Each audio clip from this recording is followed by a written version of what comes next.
Ayan.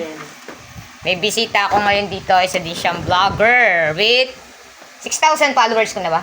Yeah, 6'7". With 6,700 followers. Si Kalahi Motovlog. Hello, Kalahi Good Motovlog. afternoon, everyone. Welcome sa aking bahay. Thank you. Gawa kami ng Green collaboration green. ngayon. Oh, favorite color ko yan, green. Yan. Tunghayan nyo po yung aming collaboration sa page po niya. Doon po siya mag-upload.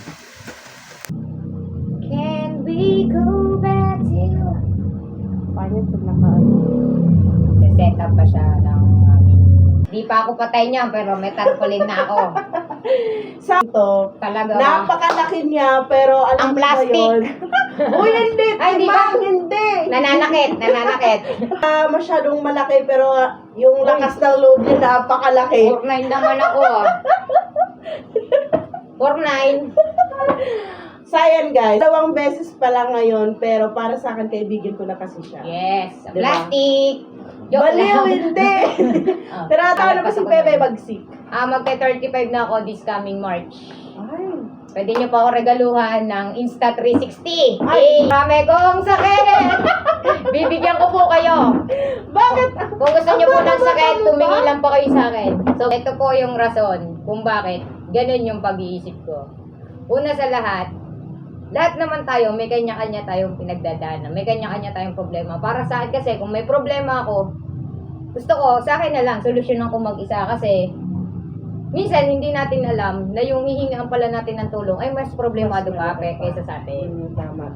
Dapat maging tayong solusyon, wag maging problema. In terms of pagsikat naman, sa totoo lang, yung pagbablog ko, hindi ko talaga siya,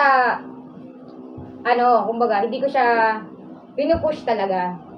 Dangan nga lang, dahil medyo na-stress ako nitong mga nakaraang buwan, na-stress talaga ako.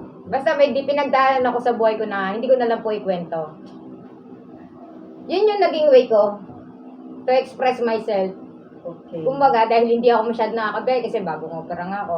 Doon ako kumbaga, yun yung naging way ko, yung mag-edit ng video. Okay, para stress reliever mo na Oo. lang yun. Para sa akin, kung mag-boom o kumita yung video na ginawa ko, blessings para sa akin. Pero ginawa ko talaga yun para tulungan yung sarili ko na maiahon sa pagkakalugmo ko nung nakaraang taon. Yun yung naging way ko ngayon. Bukod sa Okay. pagbiyahe ko, pag-business, doon ako nagpo-focus ngayon. Po siya makakalimutang ibudol.